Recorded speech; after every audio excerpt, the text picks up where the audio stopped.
Do you make beef and broccoli like this? You mix a bowl of stir-fry sauce, cook the beef and broccoli, then pour the sauce in at the end. But when the sauce goes in, it is still thin. While it thickens, the beef keeps cooking. That's how tender beef turns tough. So today, I'm reversing that final step. I finish the sauce first until it is thick and glossy. Then the beef goes back in at the very end. At that point, it only needs to be coated, which means the beef has to be tender before it ever goes back in. So that's where we start. For this dish, you don't need an expensive cut.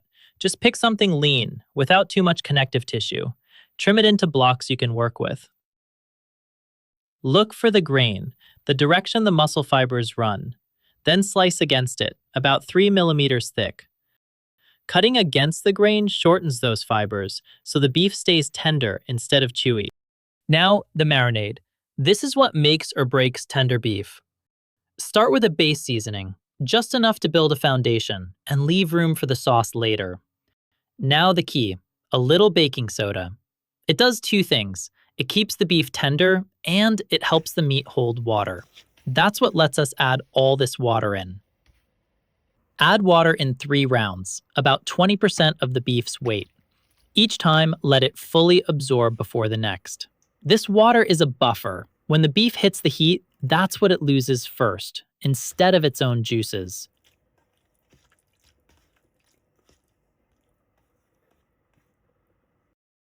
See how the beef turns plump and glossy? That's the water locked in. All that water dilutes the color, so a few drops of dark soy sauce bring it back.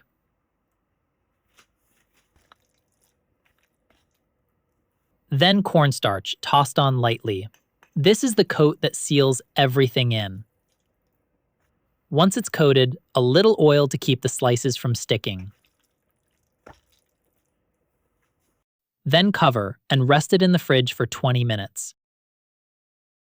While the beef marinates, let's handle the broccoli.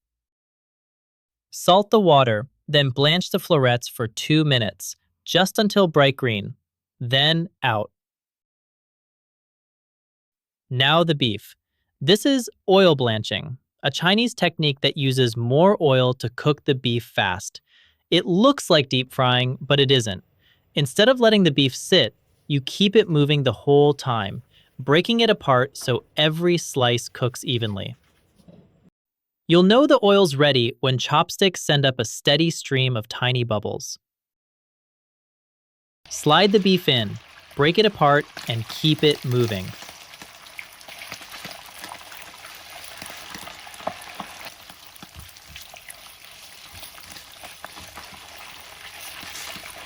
And speed is the whole point here. The faster the beef cooks, the less moisture it loses and the more tender it stays. So the moment it loses its raw color, it's done. Pull it out. Any longer and you'd be cooking out everything we just locked in. Then drain off the excess oil. Now, let's make the sauce. A little oil, then ginger and garlic.